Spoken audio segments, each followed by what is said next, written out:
everybody, and welcome to the Sean Lowery Show. I have a guest today. His name is Ron Carter, and he's an affiliate marketer who focuses on building authentic relationships with his audience over getting to the sale. So what's up, Ron? Welcome to the show. How's it going? What's going on, Sean? Thank you for having me. I'm super pumped to be here. Yeah, man, I'm just glad to be able to do stuff like this. So super appreciative to the invite for the invite. Yeah, for sure. Yeah. Have fun just talking to people from all different walks about business. And I like your name, the Ecom Billionaire. That's like your YouTube and Instagram name. And one thing I saw in your bio that I thought was interesting, it says homeless to hustling. Right. You were homeless? Yeah, this was about 6-7 years ago now. Okay. To kind of like go back a little bit before that, right? Yeah. I was right after high school, like I was in high school, and right after I graduated high school, I joined the Air Force. Okay. And I was in the U.S. Air Force and lived overseas. Like I lived in Tokyo for a few years. Really? And when I came back from that, that's when I started to have a lot of issues. Like the military promoted. It's not the military's fault, right? Right. Like I was in the military, and there's this work hard, play hard lifestyle, right? And we'll just say that I took that as far as I could after I got off, or after I got out of the military. And you were playing hard. Yeah, just playing really hard and not really doing any work, or just working towards playing hard. That's it. I feel you. And that it really took me down like a dark path for a few years. I got out, moved to New Mexico to go to school. My plan was to go to UNM, University of New Mexico, for electrical engineering. But that's because that's what everybody said that I should go do, right? So that's what I was gonna go do. And on the way, I ended up, getting strung out and being on drugs, and that just led to everything falling apart real quick. That'll do it. Yeah. And, at first I thought it was the city that I was in. Like I moved here, then all this bad stuff happened. Right. And so that I moved home. Right. Okay. And where's that? That's San Luis Obispo, California. Okay. About, halfway between San Francisco and Los Angeles, but on the coast. Cool. And so I moved back home, and I hadn't lived there for like 10 years at this point. And basically I moved home and I just continued the same behavior. Like I moved home, kept doing the same stuff, really got worse, really. And until my parents were like, you got to go, dude. You can't stay here and do this like this. Like, hopefully you go into treatment, but you can't stay here. And so, like now when I look at that, that was like a huge blessing, right? It was a huge blessing, because I was like, okay, let me go to treatment. And I did. And it's funny, I was so hard-headed.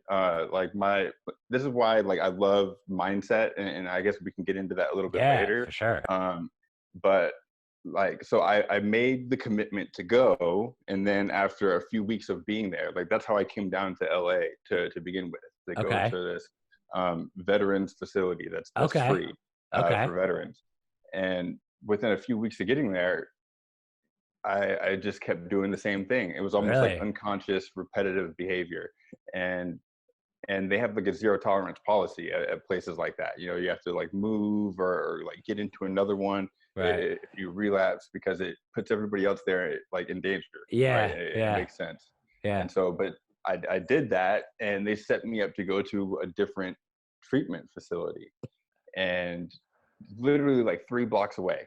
And as I was packing my stuff up, I already knew, like, okay, well, I'm going to leave here and I'm going to go back to downtown LA. I'm going to take the bus, figure out, just get there and get what I think I need. And then I'll go to the rehab.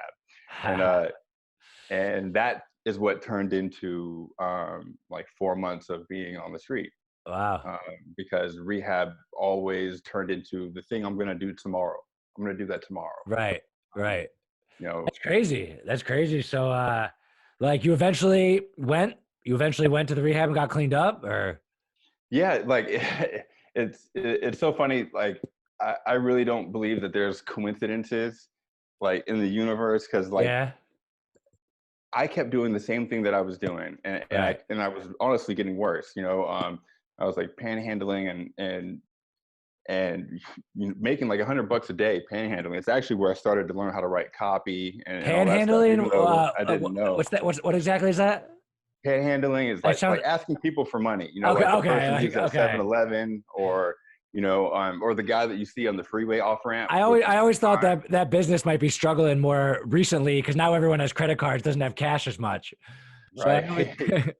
but Yeah, for yeah. sure. So that's how you were getting by. That's like, I mean, that's pretty low. Right. That's like the streets for sure. Yeah, it's No, like that's wake crazy. up with nothing So and you left the one rehab facility. We're gonna go right to the other one, but you took a 4 month break and basically were yeah, just begging for money and using that money, I'm assuming, to get the drugs and yeah, just kept that about cycle. pretty much, pretty Yeah. much. And Wow. you know what? Like I did that, and I didn't even break myself out of that. Like what ended up happening was, um, like the cops rescued me. That's the way that I look at it now.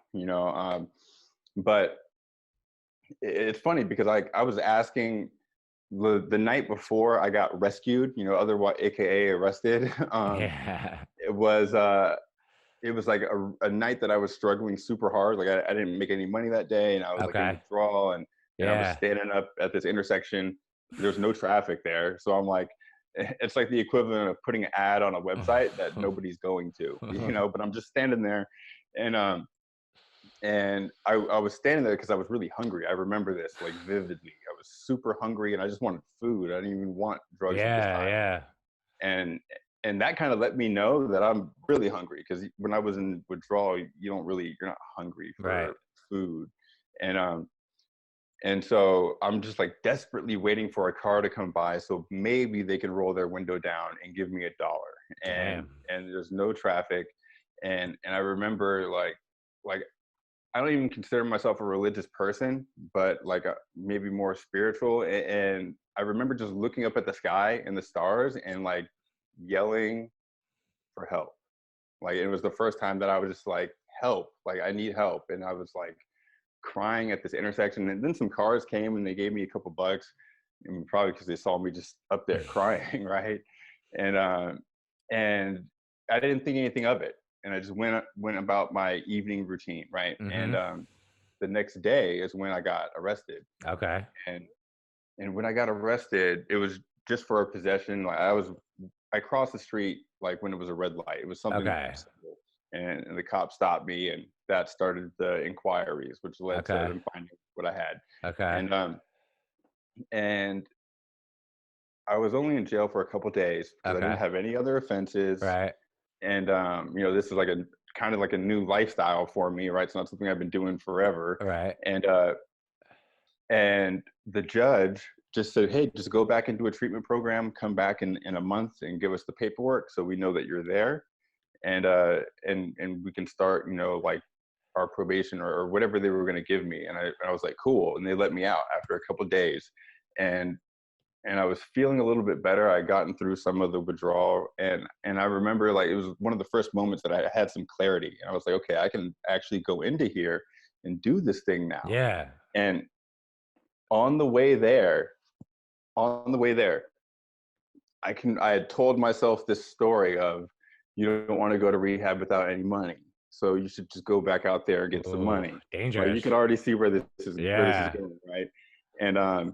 And then that turned into, well, you should just get enough money to buy like a larger amount of drugs. Then you can sell those. Then you'll have even more money, and then you can go to the rehab. And so that became the plan. That was the plan for the day, and I executed on the plan, and everything worked out all the way up until about 10 minutes after I bought the stuff. About 10 minutes after, I got arrested again. All these cops came and like arrested me, and Yeah. Yeah. they searched me and found all this stuff. And this time, I wasn't getting out in a couple of days because it was like multiple bags, and I they're mean, like, this yeah. isn't so And it was second time, so. right Right. within a couple of days. And Right. so like at this point, and I was so delusional, I thought like, no problem, I'll just go to jail, then I'll get back out, and then I'll go to the rehab. Yeah. And then that day just didn't come for a few months, A right? few months. Okay. Yeah, and then after a few months, that's when they court ordered me to a rehab. They said, okay, your choice is you go to the rehab and you stay for 18 months minimum, or you go to jail for 6 years, like either or.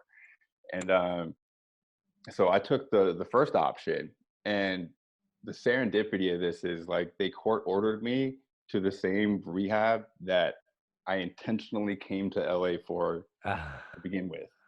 And so it's like, okay. um, and that's when stuff started. That's when I started picking up on what I was really doing, you know. So did that like work? That was 18 months. Was that like the end of the whole Yeah, cycle? yeah. I actually stayed for around 30 months instead of Okay. 18. Was that your Um, choice? yeah, it was my choice. I Okay. could have left after 18 months. Actually, it was like 6 months after the 18 months. That's when I could have left, because when I first got there, I was still repeating the same behavior, like, but it was, instead of being every Really? couple of weeks, it was like every month and a half. And but the difference was, when I would feel super bad about it. I would come back to the rehab and I'd be honest and then say what happened, and then they'd put it in a report. I'd have to go see the judge and tell him, because I had Dang. like monthly check-ins. Um, and so they basically gave me just a couple tries, because they knew they can see that I was like getting better. Now when I look back on this on hindsight, I can see that. But at the time, I didn't know that. I was going to court thinking like I might be going to jail right Yeah. now. Yeah. But I still just showed up and did what's required, basically. Wow. And at the same time, that is what got me to start going to, you know, meetings and finding a sponsor and just doing all the stuff that you hear a lot of people, you know, in sobriety talk about. Right. And that's what started to lead to the shift in my thinking, and it started to lead to me realizing what I've been doing. And this is over time, right? Over those 18 months. And after about 6 months of being there, you know, I got a job as a janitor at the same hospital. It's like a common rehab story, right? You go to rehab and then you become a janitor for Yeah. a while. Um, and so for a while, you know, that, you know, I learned how to, you know, save my money at least a little bit, and and kind of learn to get by and take care of responsibilities and And pay you bills. were cleaned up. Yeah, yeah. Okay. Um, That's great. I mean, that's crazy. It seems like the system like treated you pretty fairly, like gave you some like good chances and like kicked in the butts and like got you sent you back to rehab. So that's interesting. But then right. like so just like the whole time that you were going on that bad like cycle, like do you think it was like just like the drugs, or was it like a mindset, or was it just like being immature? Did the military affect you? Like why do you think that you went down such a bad path? I think honestly, like even though all those things had a factor, I think it's, looking back on it now, it's like 90% mindset, like Okay. 90%. Like you would think that the military would like give you like a disciplined, structured, positive mindset. Right. That's not the case? Yeah, you do get discipline and you do get structure. Um, but it's just varying degrees depending on the branch that you're in, Okay. and what the job is that you're doing. Like for my job, I was an aircraft electrician, and Okay. while being at work, while working on, like, there was a set structure exactly how you're supposed to do things, and if you're deviating, you're in trouble. Right. And all the training leading up to that was so that we can execute on that very well. And then it's like at the end of the day, when we get off work, it's just like getting off work. And we had weekends and, you know, our Mm. evenings off, and you So just choose to do you whatever would you party want. then too and everything. Yeah, and back then it was mostly drinking, and but, you know, using other stuff here and there, Yeah, because yeah. that wasn't allowed, right? So there Right. was kind of like this governor on it when I was in, you know, and once I Interesting. got out, so I don't attribute it to the military. Okay. I think it's, you know, Unrelated. it, right. I think that's Okay. almost like a exacerbator of a system, of a symptom that's already there, you Okay. know. Okay. Um, So it's just yeah. it was just mindset. Like, I mean, I know there's like a physical addiction, right? But then you just like, you said that you were kind of going down the path that other people wanted you to go down. Like you were going to go to New Mexico and just like be a student, you said, and maybe Right. that's not what you wanted to do. And you Yeah. knew that. Maybe that factored into it, you think? 100%. I know it did. Like I had no idea what I wanted out of life. I didn't know what I really wanted to do. I knew I wanted to like achieve something great. Like I had that for a little while before, like like when I first got to New Mexico, and I was like meditating every day and really like working on trying to like be um, super just aware. But I had no idea where I was taking that or even why I was doing it. Okay. And and and this is why I say like it's a mindset issue, because like now like I have a goal and a vision of what I want to do and where I want to take my life, and it's so easy to see when something doesn't align with that, even if it's uh like promoting a product that I don't really resonate with, or somebody reaching out for me to promote their stuff, or something like that, or going out partying on the weekends instead of working on what I know I want to achieve. And when you have the right mindset, like that stuff, it just bounces off of you. At least Right. in my in my experience so far. And when I don't, um, that's when that's when like short term activities, like anything that you feel is fun for you, like that happened to be fun for me because that's what I was doing like throughout my life when I was growing up, Right. and I didn't have a different perspective. But like anything that whatever your guilty pleasure is, whether it's staying in bed and watching Netflix and YouTube Yeah. like all day, and just not even getting up, uh, like when the idea of doing that like just comes into your mind, if you don't have a vision and a goal and a routine, something that you're going to do, like that's going to take you off track, and you're not even Yeah. going to notice until Yeah. like way after. Yeah. It's And easier for it to slip in if you don't have like something that you're excited about doing or your own vision for like your business or your career or something like that. yeah, So I think a lot of people are in that situation. Like they don't know exactly what they want to do. And maybe their downside is just watching Netflix and staying in bed. But your downside took you on like an even crazier path that led you to being homeless for a little bit, right? And so when you finally got out of it, like part of it was getting cleaned up, but then you started to get that vision, you started to change your mindset, and that's the path you're more on now. yeah, I did. Um, Even though I didn't know I was doing it at the time. Like Okay. like I'm aware of it now because I'm doing it like fully with purpose now. Okay.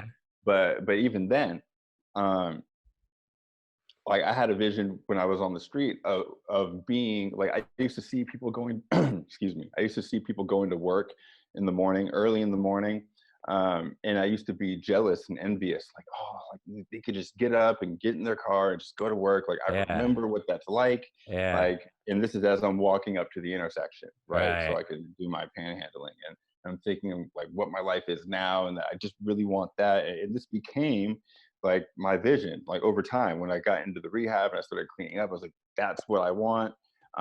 And then I got that, right, like Okay. even though I'm a janitor, it's a federal job, there's benefits and all that other stuff. And it wasn't until working there for a few years that I realized like I don't really resonate with this either. And it's not even just the job that I was doing, it's not it's feeling like there's no room for growth without entirely switching something else, right? And Right. that's kind of like what led me to start doing what I'm doing now, because I've realized that I like growth and progression, and like through that experience, and anytime that I'm not doing that, I start to feel stuck. And Uh, so it took some time. Like once I started working and feeling the pain of like a 9 to 5er who's like, just getting by paycheck to paycheck, going to work, feeling like they're going to work just so that they can live, right? right. And after a few years of that, like that's when I started looking for something else. Okay. And it didn't start off with business. I did a few other things. Uh, and like I was pursuing modeling for a little while, and this is something somebody was like, "Hey, you look like you can be a model. Do you You're want to handsome. walk in?" You're a handsome guy. Right. Like they just, it was like, oh, this is something other than a job. I'm not used to this. So okay, I'll try that. Okay. And I did that for a little while, and then realized like this is kind of like a job too. Like I still have to, Show up, do something you don't show up love. and Yeah. go to auditions and Yeah. get approved That's and, not a, and that's not all an this easy stuff. that's not an easy path, I don't think. Modeling, right? Like Right. You know what? I don't think anything that's worthwhile pursuing is, Oh, you know? that's definitely true. Yeah. Yeah. Yeah. But yeah, like, but the business is the part where you found yourself like actually loving it and feeling like fulfilled and feeling that growth. Yes.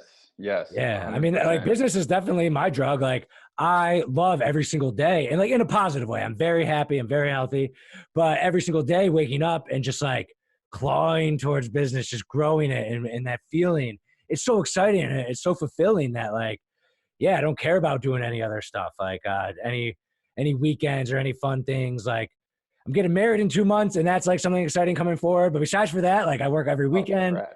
and thanks. But yeah, like it's so fun and fulfilling. And like I feel bad for people who, and it's common that have that 9 to 5 and they're just they're like, it's all right, but they're just trying to wait for it to be over. So like that's one level that's shitty. But you were at the lowest level of the deep love, the low, and then you got up and got better. We got to the 9 to 5, and then that was good compared to where you were. But then that wasn't really fulfilling you. And then now you're looking for the next level of fulfillment, which is kind of like on the kind of the entrepreneur level, like more like growing a business type level. And that's kind of where you're at now. 100%. And you feel 100%. good. Yeah. Are you Yeah. happier now? You're in a much better place. Much better place. Like I still work at that day job right now. Right? Okay. Like I work at Okay. that day job, and I'm doing what I'm doing, and I'm growing my business, and I've learned that at every stage of the game, like even when you like upgrade, yourself, like there's this level of confusion at first, and you kind of like get yourself together, figure out like what you're gonna do, and then you move forward. Like I've hit like cycles Yeah. of this so far, and it's funny because the first like year that I was doing, online business, I was selling anything and everything and trying to like, I was constantly switching what I was doing like every month. Okay. And it took me a year of doing that to realize that this unfocusedness is like, Yeah, that's not good for is business. Yeah. right. It's dampering or You want to be dampening my focused on results. one thing and then like, because it takes time to get good at it. Exactly. So like you're no matter where you are, you're gonna suck at it at first, and like so you got to find something you relatively like, but then you just got to get good at it. And I think they say it takes like 10,000 hours to be an expert at something. So like that's the advice I like give to people like that are in beginning stages. It's like because a lot of people who just start as like an entrepreneur, they're like, I want to do this, I want to do this, I want to do this, and you do kind of want to test a little bit to figure out what you like and what you're good at and everything like that. But if it's not connected at all, then you're just like all over the place and you're not gaining any skills. Like, but what is it that you're doing now? Like the affiliate marketing thing. It's like, you want to talk about how, like, what are a couple of the things that you were doing or selling and how that's like grown a little bit and where it's going? Yeah, sure. Like now I do just straight affiliate marketing. An affiliate And market that is selling other people's products, right? exactly, Okay. exactly. And so I'm selling other people's products, but like to be more specific, I'm only selling one product, at What least is on the it? front end. Um, it's my mentor's course. It's an Okay. affiliate marketing It's a course. course. Okay. But yeah, it's a course, slash program. And it's the same one that I went through to kind of give me, these mindset shifts and these realizations that I have, like, and help me like map out my schedule and all the stuff. Like over the last year, like I went through a few different courses and some, material out there. And, a lot of people now are making courses just to sell courses. Yeah. And even though I got like tactics and strategies and I learned things from them, I didn't learn how to like properly, consistently implement them and record my results, work on getting better each week. and really focusing on that strategy or tactic. And none of the courses that I went through addressed that.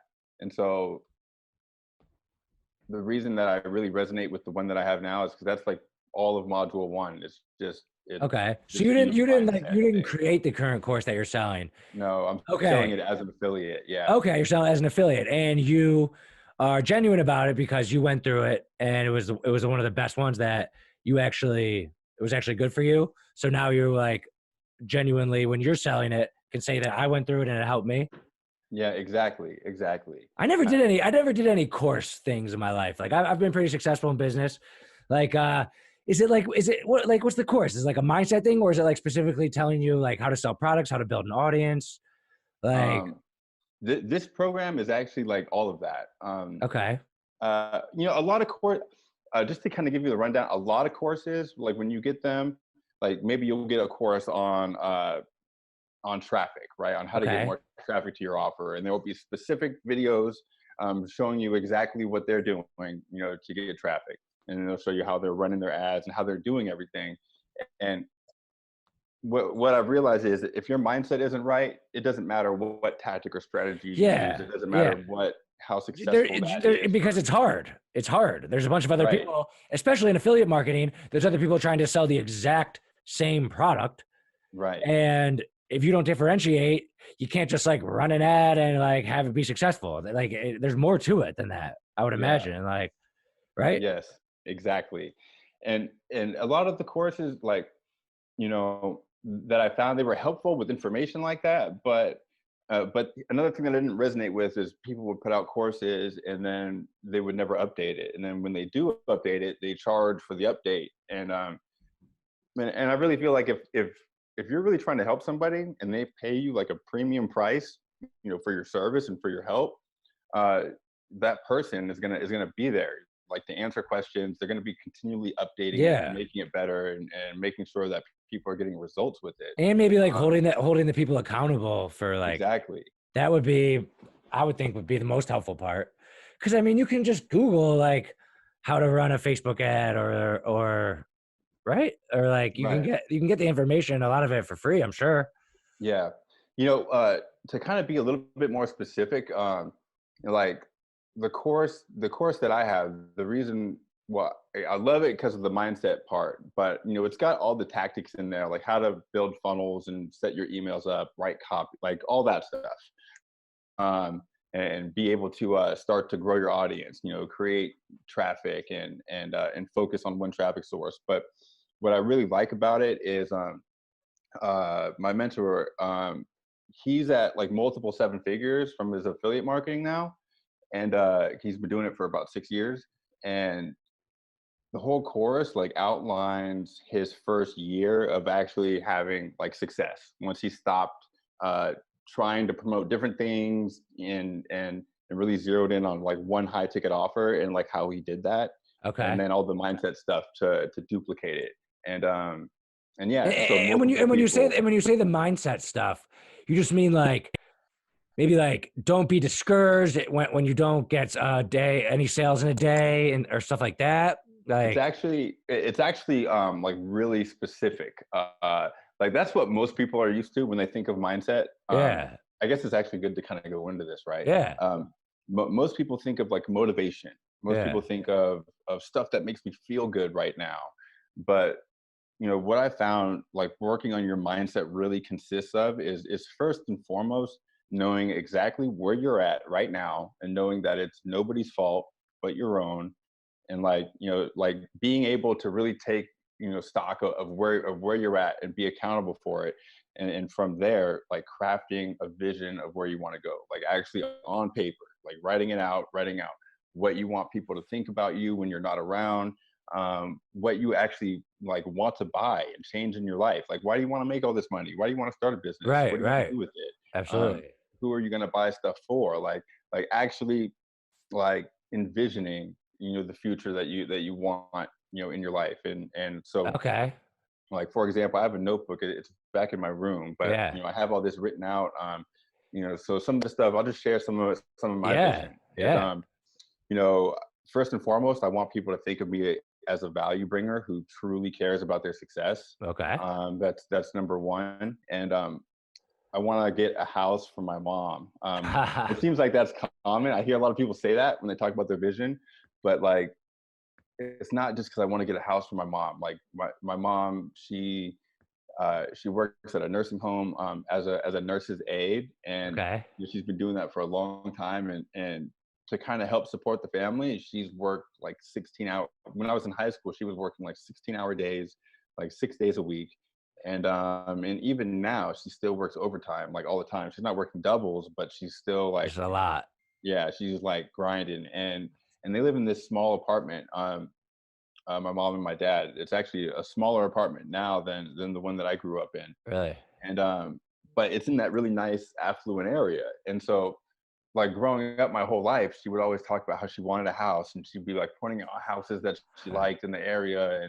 And like, and so I know that that's my mom's dream, right? So I want to make my mom's dream come true. That's what. And do you know like what kind of house and like what neighborhood? Oh, it's on my it's on my background. Actually, I got a Nice. photo That's of it. awesome. Because Yeah, I feel like you have to be really specific about like what house, like what neighborhood, like because that even makes it even more like real in your mind, right? exactly, So you exactly. already know exactly. You have it on your background of your computer. That's great. That's like that makes buying a house for my mom less like common and more like specific. The fact that it's like on your screen means like you're really thinking Right. about it. So that's Like the, cool.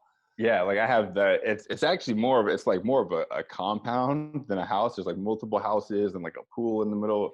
It's like it's really like my 5-year goal. Okay, and you can And know, and if you know how much it costs, which you do, if you know exactly what it is, then you yeah, can know exactly how much you need for a down payment, and like then it becomes really specific, and that helps you to know how much money you need to make in order to do that, exactly. and that's like the specificity of the mindset stuff.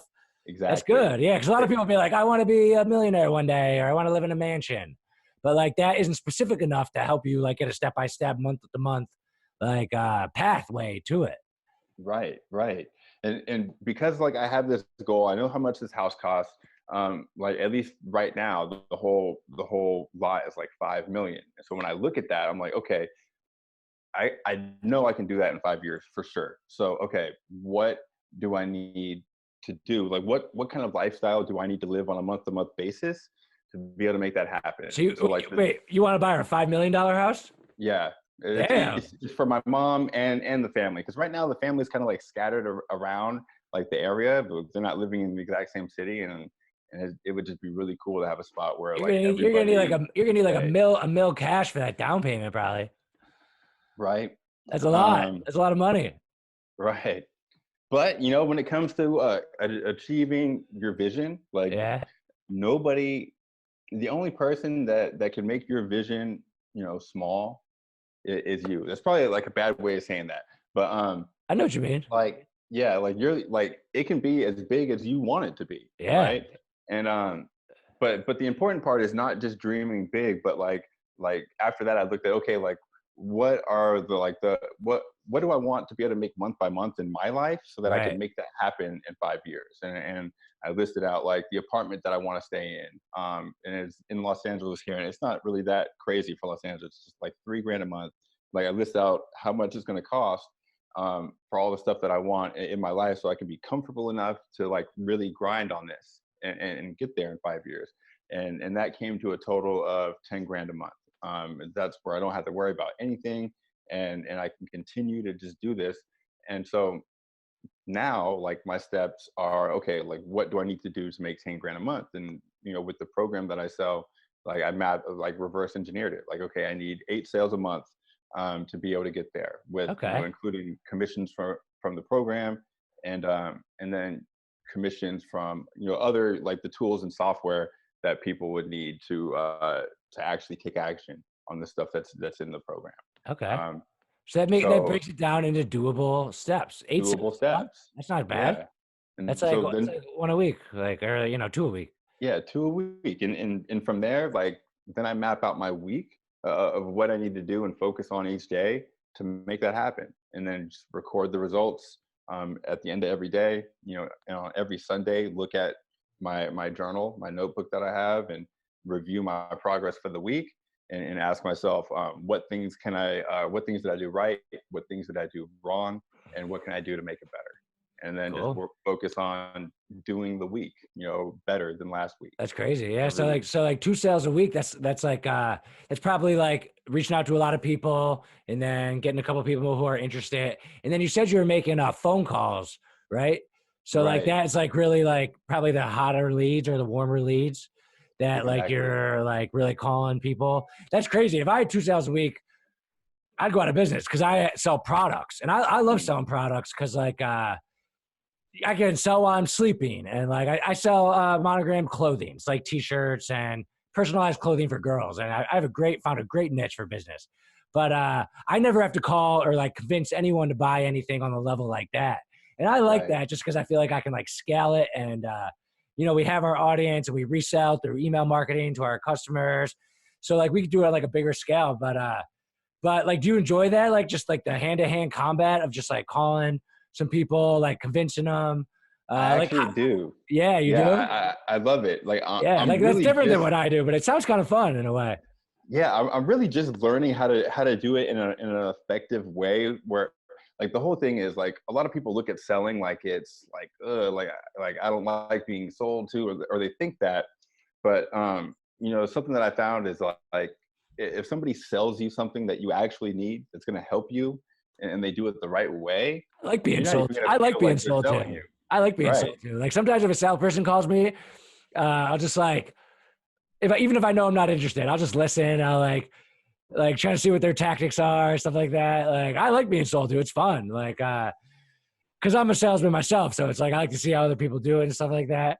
But I guess yeah, a lot of people like don't like the idea of it. But if they're a hot lead or a warm lead, that means they're not hanging Right. up, right? So they're interested. I think I used to actually sell over the phone before that was when I quit.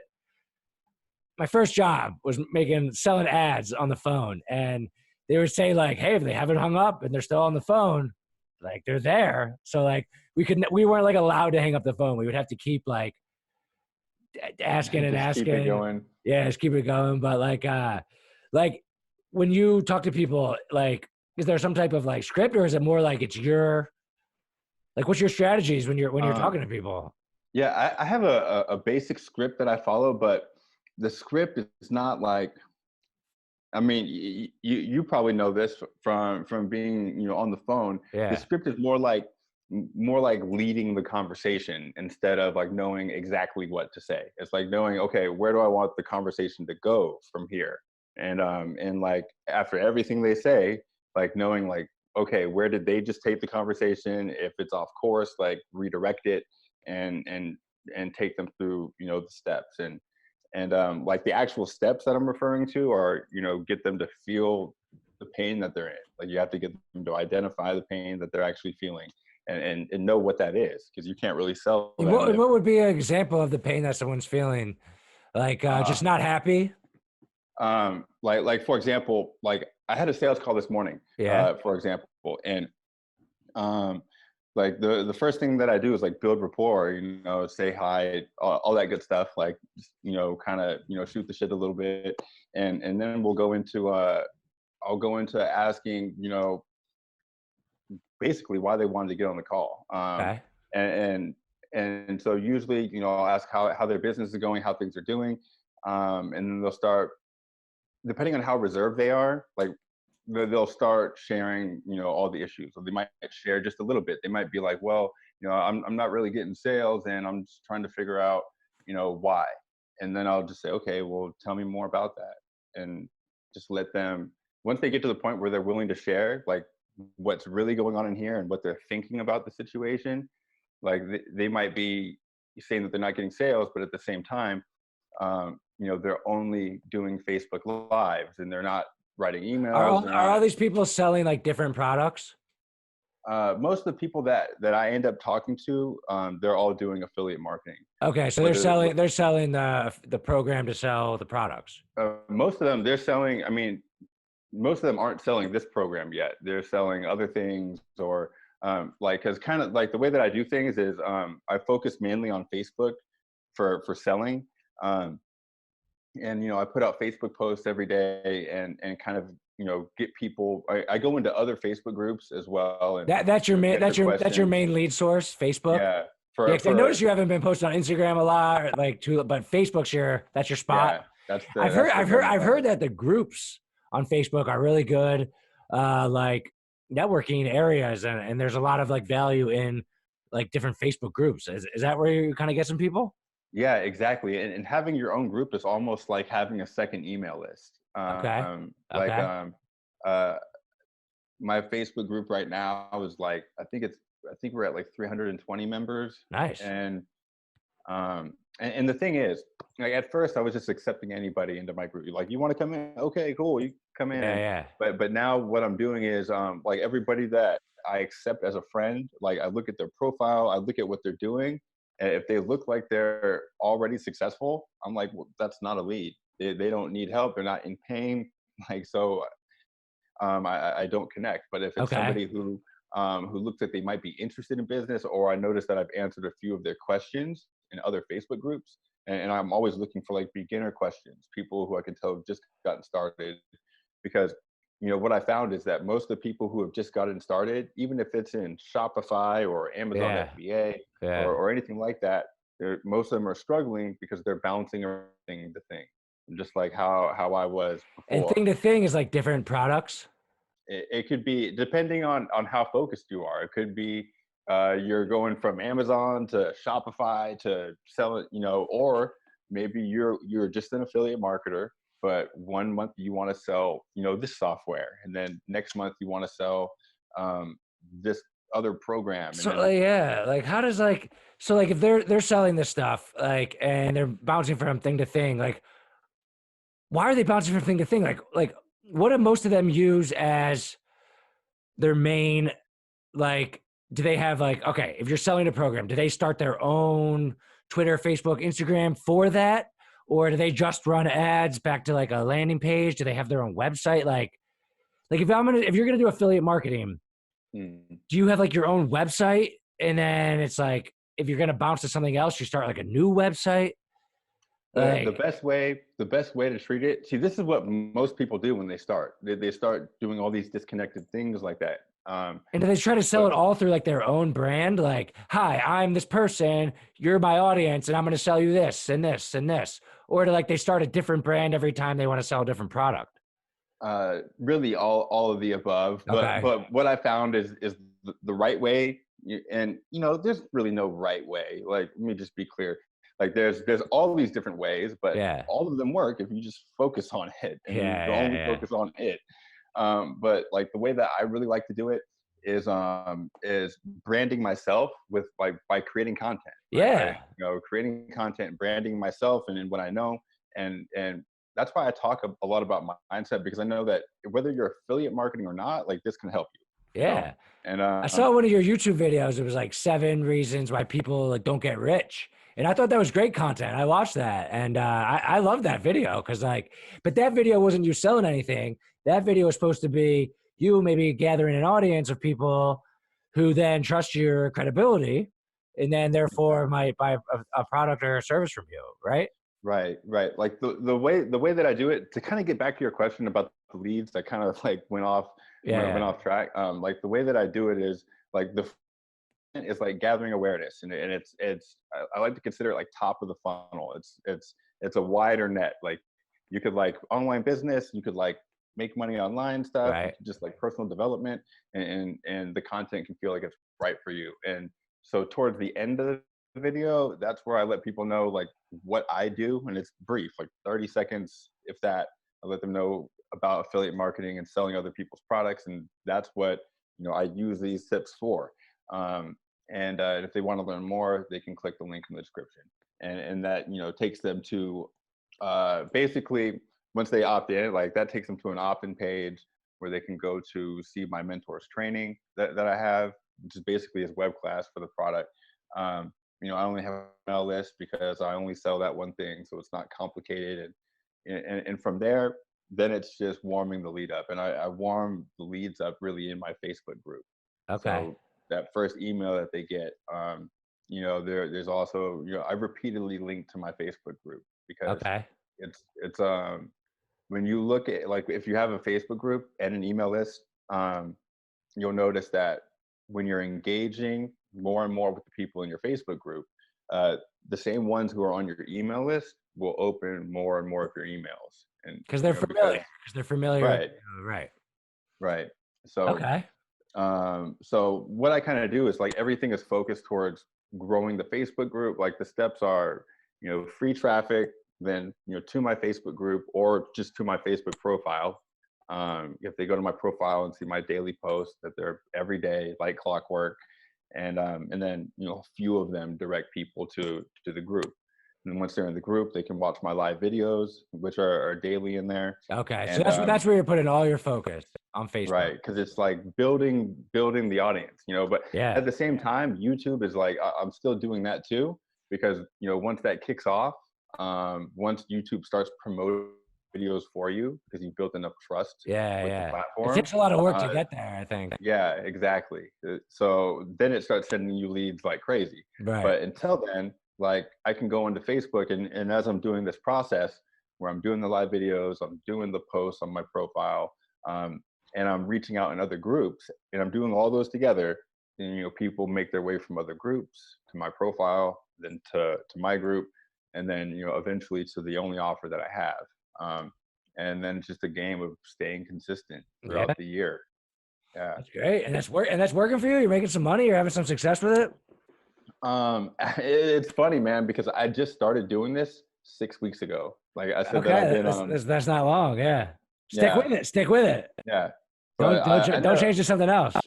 Yeah, I know it will. Like, it's funny because this is the program that I have now and that I'm actually following. It's the very first course that I ever got into, like when I first started. Yeah. And I learned all this stuff. And I made like $1,600 in the first 4 weeks, and I was like, oh, this is awesome. I know this stuff now, so let me go take what I know and go do this and then go do that. And that's when I started the path of really not getting traction for a year. And over that year, like by the end of the year, this is December of 2019, I was looking at what I was doing, and I was making some money. I made, I think, around $6,000 in 2019 with the free traffic and the affiliate marketing, but it's not enough to leave the job. It wouldn't Not enough to get that house for your mom. Right. No. And I realized, like, if I just would have stuck with like one of the 12 things that I did over the year, like, it would be working. And I got that realization when I went back through this initial course that I had. I went, I had these other ones, and I went back to this just to review it, and was like, oh, this is like way better. And the first time that I went through, I didn't take notes. I didn't actually do the homework assignments. I just watched the videos. I was like, okay, I know this stuff. And so this time I was like, let me just do everything that's suggested in here and just see what happens. And and it's funny because that's like when I was changing my life before, when I was like in the rehab and learning how to just live a normal life, I had to come to the same conclusion. Like when I was constantly messing up still in the beginning, I was trying to pick and choose the things that I wanted to do that were suggested to me. And at one point in time, I realized, okay, like this person, my sponsor at the time, is telling me to do this and to do that, and they have the results that I'm looking to get. So why don't I just listen to them? Every single thing. Yeah, you were thinking like I'm smarter than them. I'm just gonna do a little this or that. But, exactly. Yeah. But that actually, when you actually like smartened up and took all the advice, that really helped you. Dang. Right. You like your stories. I mean, that's crazy. Like the whole starting from the bottom, basically the homeless thing. Like, you think that's really like kind of help you build character and understand like that things are hard and that you can get through them. Like that's a big thing in business, like because it's always hard for people and they start and it's difficult and then they give up. And I mean, you never gave up. You made it through these obstacles. It might've took you some time, but like, is that something in business that like a skill that you think that has helped you and will continue to help you, just being resilient and not giving up? Definitely. Yeah. Most definitely. I feel like the me before, like the me that I was when I first got out of the Air Force, if that Ron tried to go through this last year and stay consistent every day still, because there wasn't a day that I wasn't working on stuff. It was every day, like, thinking that if I just do more, I'm going to get the results, and just not stopping, even though I wasn't focused. I don't think the Ron from before would have made it through those 12 months of that. He would have been doing something else, or just playing Call of Duty, or just because so I sell girls clothing, and I always say this, and I'm not a big fashion guy, but like I love my business. I found a great niche, but sticking with it is so important. Like I've learned, like I've been doing it a few years, and every single year I get smarter and smarter at it. I know like what products will be best selling exactly. Like I know that pumpkin products for the fall start selling about August 8th, August 10th. So we have like promotions and sales ready. And every year I get more fine tuned on how to run the business better and better and better. And like, I have urges to like do other things. And finally, like after 6 or 7 years, I've started doing something different, which is my podcast, but that's still just on the side for fun. But I'm still like 80, 90% of my time, full-time running my business. And I've had urges to like change and do other things, but forcing myself to stick with the business has provided it so much value back to me over and over, just because you get so much better at it. And you said it's only been 6 weeks since you've been doing this thing. Like imagine how good you'll be and how much of an expert you'll be after only 2 years. And 2 years is not a lot of time. And then like 10 years, like forget about it. Like, and so many people, like, especially entrepreneurial minded people who crave like fun and different things, like, they get bored, or they just or adjust to something else. And I mean, I'd say if you're going to change, at least pivot, at least like take the skills that you have and still use them and just adjust slightly. Don't go completely from here to over here. But I've seen it in my business, just sticking with it and learning year after year, month after month. You just get so fine tuned and knowing what works that like you just get so good at it. And that's why I'm trying to keep building it to the next level. Like I have 15 employees, and now I hire an operations manager, and they're actually starting on Monday. And that's like a whole new thing for me now. And like, I'm kind of nervous about it, but it's fun because now it's a new thing, like trying to get the people to manage the people, person to do that. And it's like a whole new challenge, but it's still the same thing that I'm building on. So it's just like, you got to find ways to keep it fun and keep it growing. And that's where I get the excitement from, because I don't care about the girls' clothing that much. And it's the same thing year after year, but I keep finding the fun and the growth in it. And also like the money from it and the success from it. It's just like, keeps it fun. But sticking to one thing is just, I think it's so important for people. And like you said, only 6 weeks. Like, I think that's interesting because that's not long at all. right. But you already are noticing like that before you were like scatterbrained, and you see a lot of other people who you notice that they're scatterbrained. And I just keep coming back to that advice if I'm connecting with more people and noticing how important it is. Like sticking with one thing and building on it is so important. And I just don't think enough entrepreneur people do that or understand that. And I just think that's such an important message. It really is. I feel like sticking with one thing and getting better at it is what's required. Yes. Like, because you have to be good. You have to become an expert. You have to fine tune your skills in one specific thing, whatever it is. And it takes time. You're not going to be good at the beginning, like unless you're a savant, which is very rare. So yeah, I think people might get fed up that they're bored of it or that they haven't had success in the early stages. But if you had success in the early stages, there's something weird going on because it's hard. Like that's why like my podcasting thing is kind of like new. And I'm not the number one podcast in the world after like 30 episodes, but I don't expect that. And I know that. And that keeps it exciting and keeps it fun, but it's just such an important thing. So you think you're going to stick with this thing for more than 6 weeks? Like, yeah, well, it's not even a matter of thinking, it's like, I know that I am. Yeah. That's what you have to commit to. Yeah. Like give yourself a minimum. Like I'm doing a minimum of 100 podcast episodes before I ever even like consider something else. Like you got a minimum? Right. Was that one of your mindset things? Actually it's funny. Like I'm doing this until Like, and when I mean until I have that house for my mom, for Okay. sure. That's, Okay. and, but at the same time, um, I used to set minimums, and when I wouldn't get to it, I would think like, well, maybe I should just try, something else. And I like that was really part of the issue. But another thing to point out, because you just mentioned this, Yeah. and I just realized this like yesterday, right?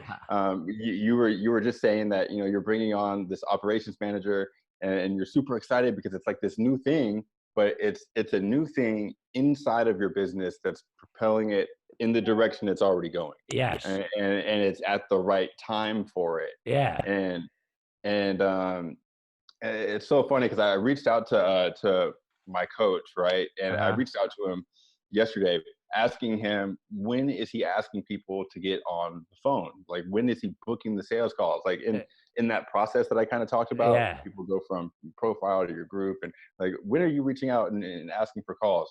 And and his answer, he laid out like, oh well, it just depends on what they say, and where their head is at. If they start giving me all these details right away, then I might ask if they want to get on a chat right then if I have time. But the one thing that I really picked up on was he said, if not, I'll ask them if they want to join my group, and I'll put the date that I asked them inside of the spreadsheet.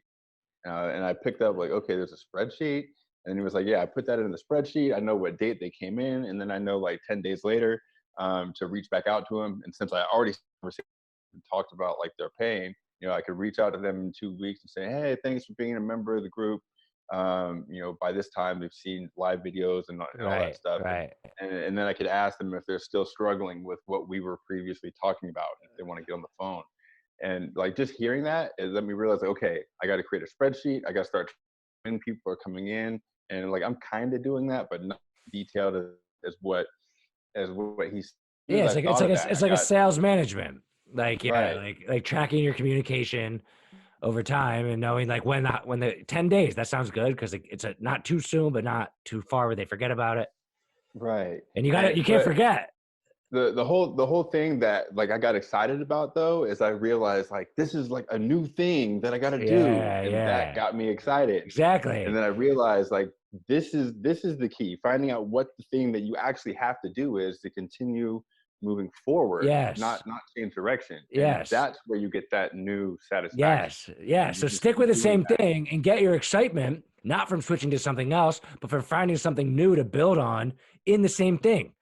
Like that is, I think that's just the key that so many people don't know. And that's cool that you just learned something new. Like now that gets you reinvigorated about it. Right. And like, hopefully there's something Exactly. new in 6 months that you learn and another 6 months. And like, you just keep building on it. And then that's the way to go. So yeah, man, that's exciting. And that's great. And like, so I actually got I got something new I want to do on my podcast. Towards the end of the episode, I got like 5 random business headlines, and I was gonna want to just kind of go over them for like they're kind of fun topics and just like do a quick blurb on them. That sound good? Right on. Yeah. All right, Let's cool. do it. All right. So the first one I saw was it's about Tesla and driverless and electric cars. Any thoughts on that? Driverless cars? Driverless cars. I think driverless cars are like they're coming regardless, right? Yeah. That's just what I think. Like Like, I've been do you get excited about them? I don't know. I'm kind of iffy. Yeah, I feel like Like a lot I of like I know they're coming, but like I know that through that process, there's gonna be mistakes and there's gonna be stuff happening. Like at least working out the kinks, and so. But it is gonna be nice to be able to like sit in the dude, I'm so car excited. and not I have to want to be at the drive. back of my car and have two chairs like facing each other and a coffee table in the middle and put my feet up and just like be on the internet and just be like coasting. Like, that's like my dream. I'm so excited. And I'm trying to like little by little kind of like, because one of the things that's holding everyone back is like that little iffiness and like Yeah. society, the faster is like society can adapt, like the sooner we can get them. Right. So Because like, what you just brought up though, like that just made me think of like driverless cars will make road trips like a whole different thing. You can like, I mean, eventually you can sleep. Yeah. Exactly. Like you could like go to California and New York and like get 8 hours of sleep and like it'll make it so much more enjoyable. People hate road trips because they gotta like focus on the road and like, you know, it'll be so different. Like you can live your life while you're moving.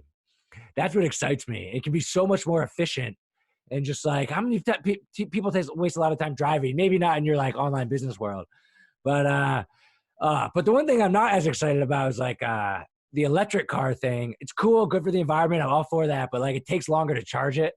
Mm. So like that part.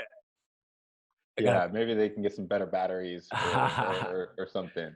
But yeah, driverless cars. That's just one of my things that is like always in the headlines, and I'm excited about. So get on board with it. Just spread it along. Let's get society. Yeah. Let's get society on board.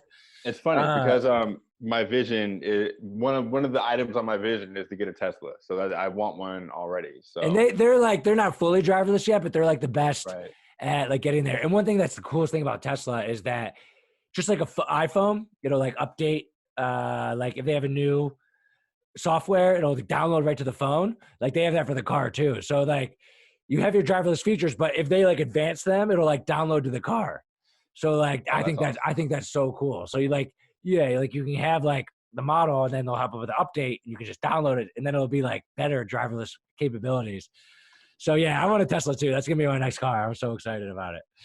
I'm not excited about for the road trips though, like having to charge it because you have to like gas takes like 5 minutes, but I think when you go plug it into like a charging station, it takes like an hour or like, so that's like, but that'll get better and faster with time. So I think everyone knows they're coming, but like I want it to be like 3 years rather than like 20 years. So that's one thing I think is interesting. But I also saw another headline about, and this may be interesting with the online sales and stuff, is like about how retail sales are dying, obviously people going to stores, but Amazon drones and like how fast like Amazon's like delivering products to people. But like, what do you think about like drones delivering products? Like, you know what? Like I like all this stuff. Like like I'm gonna be excited the first time I see a drone with a package. You know, and like the Amazon already delivers stuff fast, but like just like it's not even about like being able to get stuff to my house quickly. It's just like that's so cool that that's happening, right? Yeah. Like that's the way that I look at it. It'll be weird though if there's like traffic up at the sky of a bunch of drones, you know? That part will be weird. Their own roads and stuff. Like you look up and you want to see the clouds, but like there's just like a bunch of drones in the sky. Like that part's gonna be weird. I can't imagine that because there'll be a lot of them. I don't know. That's an interesting one. But yeah, I gotta run a minute. But the last one I got that was a cool headline I saw is Virgin Galactic. They're like a space company. They want to do trips for regular people to like go visit space. Would you want to do that? You think that's interesting? I'm doing one, but I'm doing one like maybe the one like just let them get the process down and it's happening. Like I think it sounds cool, but like I feel like there's a chance it could be like really boring. Maybe. You know? It depends. Like I'm really into space and like I used to like I've watched like every episode of that show, The Universe, and like so like I geek out on that stuff anyways. So like I would love just to be able to see like the Earth from far away. Like I mean, you can in pictures, you know? Like that's what that's what I think. Like I was listening to this Joe Rogan podcast and he had this astronaut on and he was like, what's it like to see the world from the space station? He's like, it's just like a picture, really. Like he's like, it's really cool. Like I'm one of the only people to ever do it, but like it was just like a picture. So I feel like there's a chance it could be boring because like you get up there and you're just like, all right, nothingness all over. Cool. I feel like it might be overrated. It might be overrated, but I don't know. It's a fun thing to think about. Yeah, I think maybe if you're only up there for a little bit, then it might seem really exciting. But if you're up there, it takes like months to get up there, like months to get back. It's just like a bad cruise, I feel like almost. But we'll see. But yeah, man, those are some fun topics. But yeah, anything else you want to add? Where can people find you? Where do you want people to connect with you? First and foremost, I just want to say thank you for having me on, Sean. Yeah, this is a great conversation. Ron, sharing the story, talking with you, chatting with you. Any of you guys, if you want to find me on YouTube, you just type in Ron Carter. Type in Ron Carter like marketing, because there's another famous bass player named Ron Some Carter. other guy. All of his videos will show up.